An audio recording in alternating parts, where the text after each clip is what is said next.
një sqarim i vogël për të gjithë ata të cilët ankohen se janë të sulmuar nga sihri magjia, pra se u kanë bërë sihr magji ose se i kanë marrë mësysh dhe kanë probleme. Ekziston një mënyrë shumë e lehtë edhe shumë shpejt për ta zbuluar se a janë të sulmuar apo jo, se pra a u kanë bërë magji sihr dhe se a janë të marrë mësysh apo jo. E marrin një gotë ujë, pra e merr një gotë ujë dhe e këndon në të surën Fatiha. Në fillim e këndon surën Fatiha, mirë po gotën e afron te goja. E këndon surën Fatiha që fryma së bashku me atë pështymet e vogla pra të hyjnë te uji. Pastaj e këndon ajetul kursin, në njëjtën mënyrë.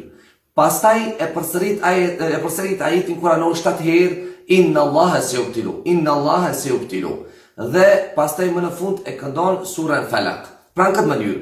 Bismillahirrahmanirrahim, alhamdulillahi rabbil alamin, arrahmanirrahim, maliki yawmiddin. Pra kështu, surën Fatiha, ajetul kursin, 7 herë ajetin inna Allaha sayubtilu dhe surën Falaq. Dhe pastaj bismillah e pin. Masi që ta pish, nëse je i sulmuar, nëse ke me të vërtet problem, me njërë kjo ujë, sa që ka qenë të gota, me njërë do të del jashtë. Dhe qështu si që është i bardhë, jo të ndryshon, i njëti ujë, me njërë do të del jashtë. Pra kështu do të mundësohet ty që ti ta kuptojsh, ta zbulojsh a je sulmuar apo jo. Pra a ke ndonjë problem apo jo. Allahu na ndihmoft, Allahu na ruajt, Allahu na mbrojt.